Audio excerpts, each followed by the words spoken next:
Yo, what is up, guys? This is Kembatron here, and today I got a request for a tutorial on how to make this background that I had used for myself a while ago, and I decided to do it because I have not uploaded a video in a bit, and I decided to do it. So what you'll need for this is Cinema 4D and Photoshop, obviously, but you're also going to need some files, which I will have in the description, which will have everything you need. So yeah, let's get started. So open up Cinema 4D if you haven't, and you're going to open the first file that I have in the description. And that's going to be a light studio that I personally use, that I downloaded it, and I found it to be really, really awesome. I really like how it looks. Just open it up, and this is what it's going to look like. And you're going to want to change these text layers. Click on these, and then down here where it says text, change it to wherever you want. I'm just going to have it say Kemba in all caps. And copy that and paste it onto every single one of the change layers. So every single one of the layered text changes. And now you can see it. And use this tool to angle it how you want. Also, if you want to like turn the text, hold shift, or make sure you're on the top layer of change, hold shift, click on the bottom layer, it'll select all of them, click on this tool, and you can use these directional tools to turn it, and that looks pretty good. If you want to preview it, you can click on this button, and it'll begin to preview it, but I'm not going to do that. I'm going to immediately save it. So click on this button right here, click on save. Save whatever you want. I'm just gonna save it to over here. Where should I save it? Save it in here. And I guess I'll put it in backgrounds. I'll name it tutorial cinema 4D. Save that. Then once you've saved the path, you can close this window. Click on the middle button. Click OK. And it'll begin to save it. This can take a little bit, like 5 or 10 minutes, so I'll get back to you guys when this is done. Alright guys, so once your image has finished rendering, you can just close everything out in Cinema 4D. No, you only save it. And open up Photoshop. And now I'm going to open a background design I have. I'm not going to put that in the description because you should already have a background template, but if you don't have one, just search on YouTube, YouTube background template new design. You should find one. It's pretty easy. And so now I'm gonna find where I put it. I think I put it in here. And it's right here. So that's our thing. It's only gonna be the text, no background, which is good. Now we're gonna open up our YouTube template, which I have. Where did I put? Oh, it's in here. And I'm going to use a partner template because I'm a partner. Actually, no, this is the bad one. Where's the good one? Could have sworn I had one that had all the good stuff.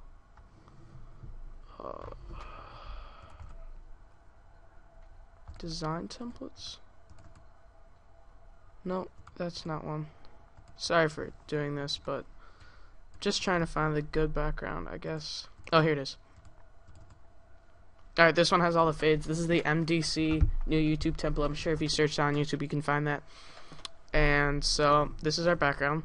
So what we're going to do is on here, on our Cinema 4D text, just click and drag it into the partner template and drop it. And click Control T and hold Shift and drag it in to resize it. And then we're going to position it. Oops. Going to resize it again. Gonna zoom in just a little up here, and it's starting to get smaller, just a little bit more. I'm gonna try and center it, and that looks good. So it's positioned right at the top, and so, oops. And so the next thing we're gonna do is copy this layer by selecting the layer and hitting Control J, and then hitting Control T. Up here where you can fill in values. Put in 125 for the width. Not 125, 125. And 125 for the height. No. Oh, darn. There we go. And we are going to drag that layer below the first one. And we can set the layer style to soft light. That one looks good. And you can see it adds kind of like a shadow in the back, or I don't know what you would call it. Next thing we're going to do is, what we're going to be using a lot is Wilso's GFX pack. This is a really good one for creating channels like this. That will be in the description. And so First thing you want to do is open up the color correction that comes with it. Let me find that. Alright, open up the color correction, and you're going to get this. Ignore this background layer. You're going to see Wilson's color correction folder. You can click the show on it to see how it changes the backgrounds. So make sure you selected that layer. Click and hold on the image and drag that onto here, and you'll see Wilson's color correction will pop up here. Make sure that's all the way at the top so it's affecting everything. And I like to change the opacity to about like 50 or so, or 60. Actually, for this one, Wilson's color correction doesn't work. I'm gonna have another one that I got, which is Crude Designs. That one is very similar to Wilson's. It has a very nice color. It has actually 4 color corrections, I think. Just gonna open up.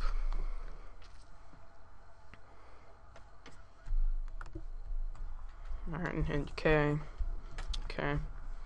And you'll see there's a folder called CC. It's just the same thing. I like using the first one in this folder. You can try out all the others. So do the same thing, click show, click on the folder, click on the image, drag it to your partner template. And that is far too obvious. I'm going to change the opacity down on that one to about 60. And now the next thing we're going to do, actually, we'll ignore Wilson's pack and we're going to use Crude Designs. That one's actually very good. And this one has folders for all the things you might need. The first one we're going to use is flares, and we're going to use the thin one. So click on that layer and drag it in, and we're going to turn it by hitting Control T and just going over here and turning it like so. We want to position it on the top so it's like lining up with our text.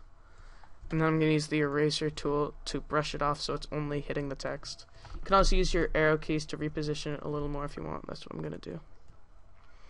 I just want it on there. And that looks pretty good. And that was the thin one. For the thick one, I like to use it by putting it towards the bottom and a little hidden. Oops. I'm actually in the wrong area. Okay. I like to put it like towards the bottom. Oops. Did I just delete it? Oh, it's down there. And I changed everything. I'm screwing up. Alright. And it should be on the screen. Okay, you can put that one down towards the bottom so it's like that. And then just erase the edges so it's kind of like, you can kind of see a little light at the bottom but not a ton of it. And that concludes flares pretty much. We can go, next thing we're going to use is the folder called space. Actually, for this purpose, we are going to use Wilson's, because that one has some really nice bubbles that I like. Just open the upgraded BG Shiz PSD, and I think it's in effects. Yeah, bubbles. Oops, I have 2 open. Only show bubbles, and you can see these. Click on that one and drag it into your template. And if you put those over and set the layer mode to screen, it looks really nice. I'm actually going to turn the opacity down to about 80. And you can turn them a little bit. And if you want to change the color of the bubbles so they kind of match the blue in the background, hit Control U, click Colorize, and change the hue to a blue. And I'm going to change the saturation a tiny bit. I'm actually going to change the opacity to about 50. And erase the edges of the bubbles like that. Maybe move it down a little bit. And I think that looks pretty good. Next thing we're going to do in the upgraded BG Shiz folder is open. You could just look through all these. That's pretty much what you're doing. You're just looking through these and checking which ones you like. I like Rain. Rain looks pretty good. You could try that. I'm going to drag on Rain. Drag that on like so. And just erase the edges of it so it's only covering that. That looks pretty good, I think. And what else can we add? Let's go in the spaces folder. Triangle actually looks really nice if you use it correctly. If you drag it in and place it behind all of your layers like this, it gives it a nice glow. I'm actually going to put it behind, or in front. Yeah, I'll put it behind everything. That'll make it look nice. There we go. And let's see what else we can add. We'll go back into Crude Design. These 2 things are very, very good for pretty much anything you're doing. There's a lot of stuff in here. Stars. I'll add stars. This one looks nice. overlay that. Actually, if I put that behind everything,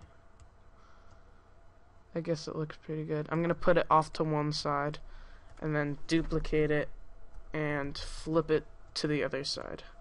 This is kind of like a mirror. Well, not an exact mirror, it'll be rough.